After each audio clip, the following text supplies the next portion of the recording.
Hello, परमेश्वर के अनुग्रह और शांति आप सबों का जीवन में बने रहे।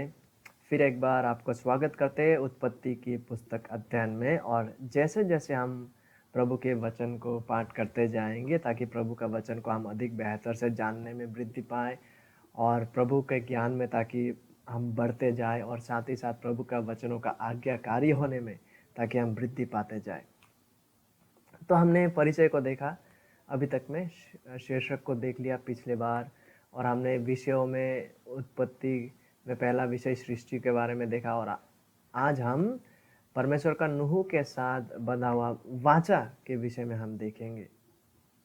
उत्पत्ति 6 अध्याय 18 पद, उत्पत्ति 8 अध्याय 20 से 22 पद, उत्पत्ति 9 अध्याय 1 से 17 पद में आप इस वाचा के विषय में पाएंगे जिस वाचा को परमेश्वर नूह के साथ बांधते हैं।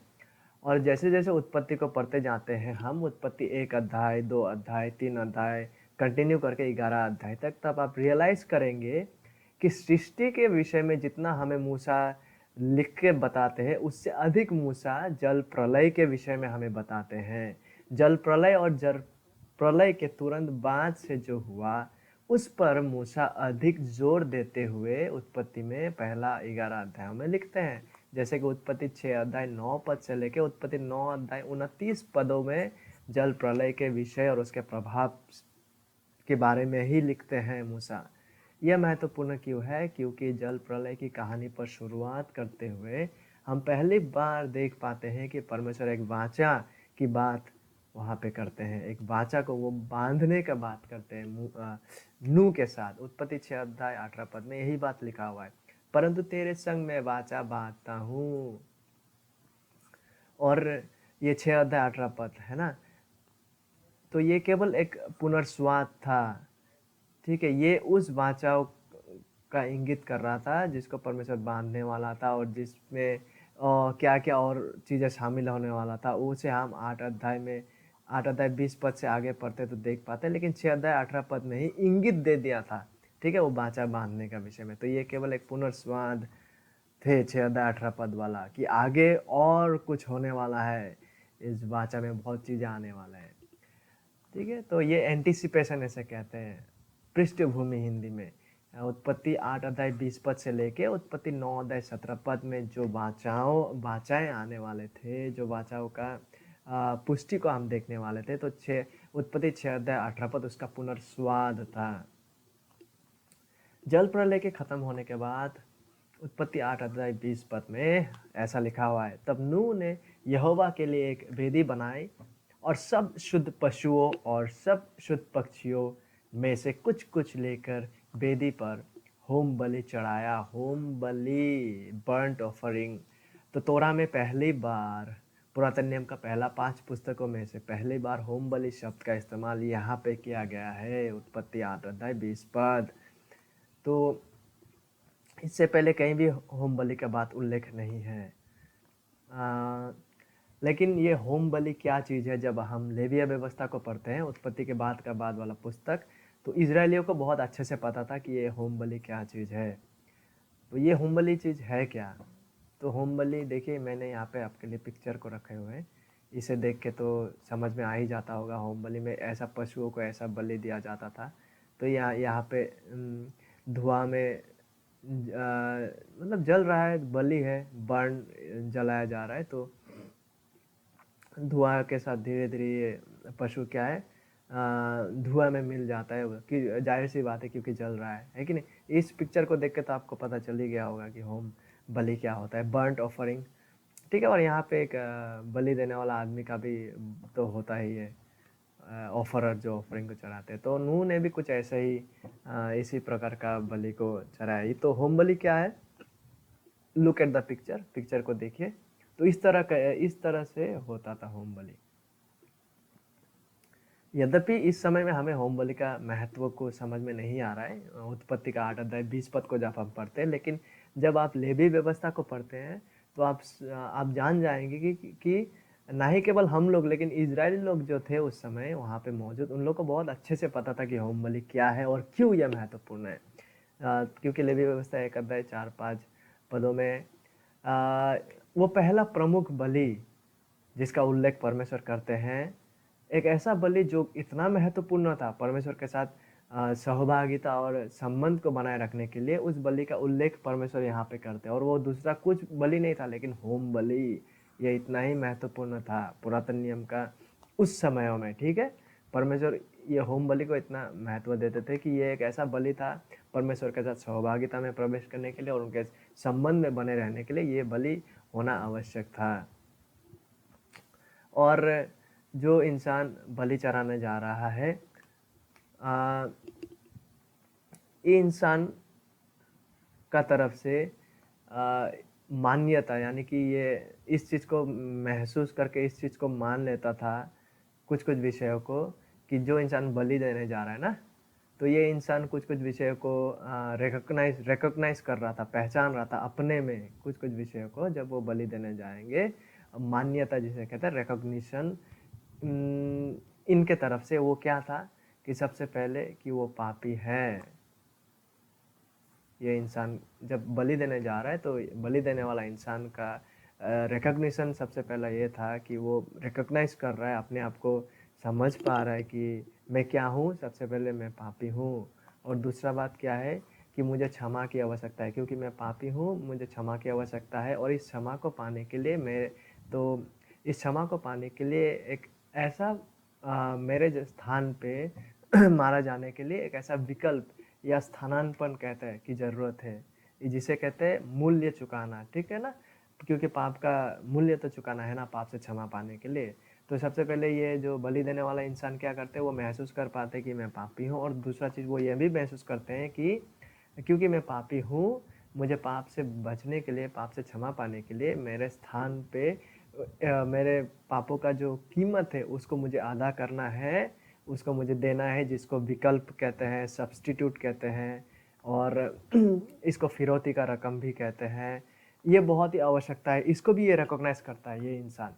सबसे पहले ये इसको रिकॉग्नाइज करता है कि वो पापी है, और दूसरा चीज़ कि मुझे फिरौती की रकम का आवश्यकता है, ताकि परमेश्वर और मेरे बीच में जो पाप के वजह से जो संबंध टूटा हुआ है, ताकि वो बरकरार रह सके। इस चीज़ को ये इंसान महसूस करते हैं। ठीक है, कि ना ही केवल मैं पापी हूँ, लेकिन मुझे पाप से क्षमा की आवश्यकता है, जिसके लिए मुझे बलि की आवश्यकता है, जिसे विकल्प भी कहते हैं, फिरौती का। क्योंकि वो बलि क्या काम करता है, बलि पाप का मूल्य को चुकाने का काम को कर रहा होता है कि नहीं। तो ये इंसान समझ पाता है कि मुझे ये मूल्य का ज़रूरत है, आवश्यकता है, ताकि मेरे पाप के वजह से परमेश्वर और मेरे बीच में जो दरार है, ताकि वो दरार ना रहे, वो बाधा ताकि ना रहे मेरे और परमेश्वर के बीच में, ताकि वो बाधा ना रहे, और ताकि मैं परमेश्वर का उपस्थिति को उपलब्ध कर पाऊँ। इस चीज़ को ये इंसान रिकॉग्नाइज करता था, इसीलिए ये होम बलि चढ़ाना महत्वपूर्ण था। इसलिए ये होम बलि में क्या होता था, जब बलि को चढ़ाया जाता था तो ये एक विकल्प था, ये एक फिरौती का रकम को दिया जैसा होता था कि मेरे पाप के लिए मैं ये बलि को चढ़ाता हूँ। ठीक है, तो ये इंसान इन विषय को रिकॉग्नाइज करता था कि मैं पापी हूँ। जो बलि चढ़ाने जा रहा है ना, वो इंसान, कि मैं पापी हूँ, और मेरे स्थान पे मेरे पाप के वजह से जो परमेश्वर और मेरे बीच में जो दरार है, जो बाधाएं हैं, उसको, ताकि वो बाधा ना रहे और मेरे पाप से मुझे क्षमा मिले, इसके लिए एक प्रायश्चित का आवश्यकता है, एक फिरौती का रकम का आवश्यकता है। इसे भी ये इंसान रिकॉग्नाइज करता था, मतलब मानता था और समझता था और महसूस करता था, ताकि परमेश्वर और मेरे बीच में जो सहभागिता है, ताकि वो बने रहे, ताकि उस पर मेरे पाप के वजह से कोई बाधा ना पहुँचे। और जो पशु को देखा, जैसे मैंने इस पे देखिए, ये पशु यहाँ पे जल रहा है ना, पशु आग में। तो कहा जाता है कि पशु का अधिकांश जो हिस्सा है उस समय जब बलि में बर्न किया जाता था, वैसा बर्न ऑफरिंग, होम बलि दिया जाता था। कोई कोई ट्रांसलेशन ये भी कहता है कि वो पशु कंप्लीटली, संपूर्ण तरीके से भस्म हो जाता था धुएं में। ठीक है, और जो पापी था वो रियलाइज करता था कि अब क्योंकि बलि को चढ़ाया गया है, उस बलि के बुनियाद पर ही परमेश्वर का नज़रों में मैं ग्रहण योग्य हुआ हूँ। इस चीज़ को भी पापी रियलाइज़ करता था, क्योंकि मुझ में कोई ऐसा हुनर नहीं है कि मैं परमेश्वर के सामने ग्रहण योग्य ठहर सकूँ, लेकिन ये बलि को चढ़ाने के नाते ये बलि जो है वो मेरे लिए विकल्प का काम कर रहा है, मेरे लिए उस पाप का प्रायश्चित का मूल्य का काम कर रहा है, क्योंकि ये बलि को मैंने चढ़ाया है। इस बलि के बुनियाद पे मैं परमेश्वर का नज़रों के सामने ग्रहण योग्य एक्सेप्टेबल हो रहा हूँ, इस चीज़ को भी पापी रियलाइज़ करता था उस समय, महसूस कर पाता था कि उसी सैक्रिफाइस, वो जो होम बलि चढ़ाया जा रहा है, उस बलि का, उस सैक्रिफाइस का जो वजह से मैं ग्रहण योग्य हो रहा हूँ, इस चीज़ को वो समझ पाते थे। और क्षमा प्राप्त पापी के रूप में उस उपहार या बलि के जैसे वो भी खुद को परमेश्वर के प्रति पूर्ण या संपूर्ण रूप से खुद को समर्पित या समर्पण कर रहा है, इस चीज़ को वो पापी समझता था। ठीक है, तो क्या क्या चीज़ पापी रियलाइज़ करता था? सबसे पहले वो होम बलि चढ़ाते समय कि मैं पापी हूँ, और दूसरा चीज़, मेरे पाप के क्षमा के लिए एक मूल्य की आवश्यकता है ताकि परमेश्वर और मेरे बीच में सहभागिता और संबंध बने रहे। और तीसरा चीज़, वो बलि चढ़ाने के बाद वो ये जानता था कि हाँ, इस बलि का भेंटी का वजह से ही मैं परमेश्वर का नज़रों में सही सटीक ठहर रहा हूँ। और चौथा, जैसे ये बलि संपूर्ण रूप से धुएं में भस्म हो गया, परमेश्वर के लिए इसको दिया गया, ठीक उसी तरह से मुझे भी आप परमेश्वर के लिए ही जीना है, संपूर्ण रीति से उनमें समर्पित होते हुए। तो इन तमाम चीज़ों को वो पापी रियलाइज़ करता था। उत्पत्ति 8 अध्याय 21 पद, इस पर यहोवा ने, जब वो होम बलि चढ़ाया ना नूह ने, तो अभी तक यहाँ तक तो मैंने होम बलि का महत्व को बताया। तो फिर जब हम पदों को पढ़ते हैं, उत्पत्ति 8 अध्याय 21 पद, इस पर यहोवा ने सुखदायक सुगंध पाकर सोचा। जब नूह ने वो होम बलि को चढ़ाया तो ये बातें उसके बाद हो रहा है, मनुष्य के कारण मैं फिर कभी भूमि को शाप न दूंगा, यद्यपि मनुष्य के मन में बचपन से जो कुछ उत्पन्न होता है वह बुरा ही होता है, तो भी जैसे मैंने सब जीवों को अब मारा है वैसे उनको फिर कभी ना मारूंगा। तो यह परमेश्वर का एक खुद से ही वो शपथ ले रहा है कि मैं कभी ऐसा, जैसा इस समय में मैंने मारा है वैसा कभी नहीं मारूंगा। परमेश्वर यहाँ पे सुनिश्चित कर रहा है इस विषय को। मतलब जैसा उत्पत्ति 3 में ही हम लोग श्राप को देख पाते हैं ना, जैसा परमेश्वर श्राप देते हैं, और यहाँ पे जल प्रलय में इतना सारा नाश परमेश्वर करते हैं लोगों को और जीवित प्राणियों को काफ़ी सारे ना। तो परमेश्वर यहाँ पे कह रहा है कि वैसे फिर कभी ना करूँगा। 8 अध्याय 21 पद में, यद्यपि इस घटना के बाद इंसानी जीवन में पाप रह जाता है, क्योंकि आप देख पाते हैं यहाँ पे 8 अध्याय 21 पद में कहता है परमेश्वर ना, मनुष्य के कहाँ पे, यद्यपि मनुष्य के मन के में बचपन से जो कुछ उत्पन्न होता है वो बुरा ही होता है ना। तो पाप रह गया है इंसानों में, यद्यपि पाप रह गया है, लेकिन उसके बावजूद परमेश्वर क्या कहता है, मैं ऐसा और दोबारा नहीं करूँगा। मतलब परमेश्वर फिर उस तरह से विचार नहीं करने वाला है जैसे उसने जल प्रलय के माध्यम से विचार किए थे। ठीक है, उत्पत्ति 3 में हम देख पाते कि परमेश्वर भूमि को भी श्रापित करता है, लेकिन अभी क्या हो रहा है, परमेश्वर का बातों से हमें ये इंगित मिल रहा है कि परमेश्वर रिस्टोर मतलब सुधार रहा है हालत को।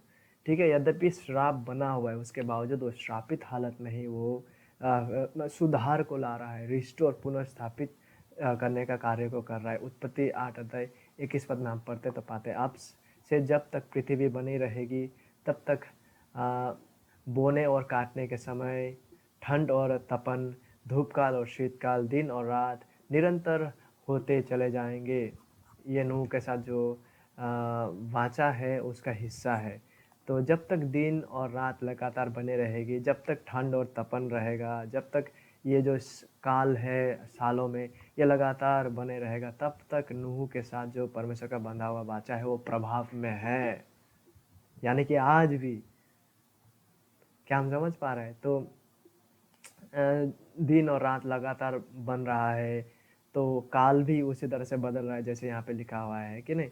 तो जब तक ये लगातार चलता जाएगा, दिन और रात, रात और दिन इस तरह से चलता जाएगा, तब तक नूह के साथ परमेश्वर का बांधा हुआ वाचा वो प्रभाव में है, यानी कि आज भी। लेकिन एक बहुत ही अच्छा चीज़ हम देख पाते हैं यहाँ पे, श्रापों के बावजूद, जल प्रलय से इतना परमेश्वर ने नाश किया उसके बावजूद, है ना, परमेश्वर क्या कहता है, मैं दोबारा ऐसा नहीं करूँगा। यद्यपि श्राप बना हुआ है, उत्पत्ति 3 में जब हम पढ़ते हैं तो हम पाते हैं कि वहाँ पे काफ़ी श्राप के बात किया हुआ है, लेकिन परमेश्वर उस श्राप में और अधिक श्राप को नहीं जोड़ते हैं, वरन हम आशीष के बातों को यहाँ से महसूस कर पा रहे कि परमेश्वर कहता है कि मैं वैसा और नहीं करूँगा। मतलब कुछ अच्छी मतलब सुधार परमेश्वर लाने वाले हैं, जिसे हम उत्पत्ति 9 अध्याय 15 पद में भी जब हम पढ़ते हैं इसका पुष्टि को पाते हैं।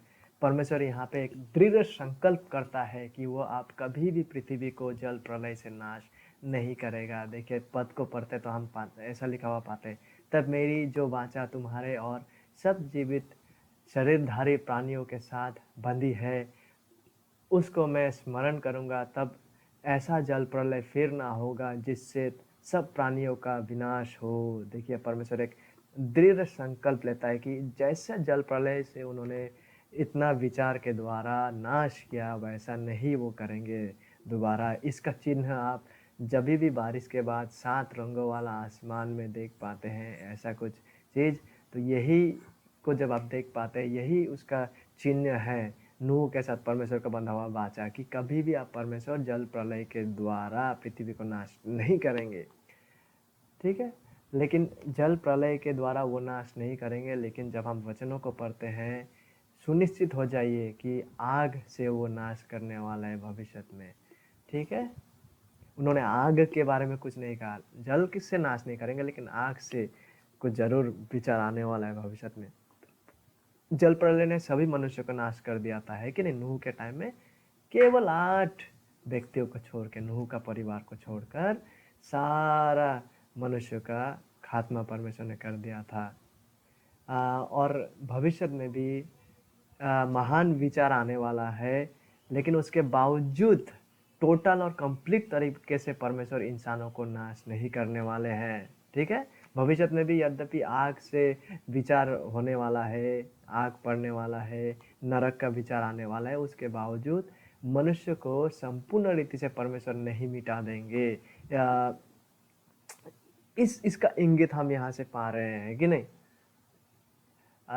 जैसे कि अभी पृथ्वी जिस ओर चल रहा है, मानिए कि यहाँ पे पृथ्वी आज का समय में है, लेकिन एक ऐसा समय भविष्य में आने वाला है जब विचार का दिन होगा, जहाँ पे विचार, महान विचार को किया जाएगा, तो पृथ्वी उस ओर आगे बढ़ रहा है जिसे प्रभु का दिन भी कहते हैं। लेकिन उसके बावजूद उस दिन भी परमेश्वर संपूर्ण पृथ्वी को उस तरह से नाश नहीं करेगा जिस तरह से उन्होंने नूह के टाइम में किया था।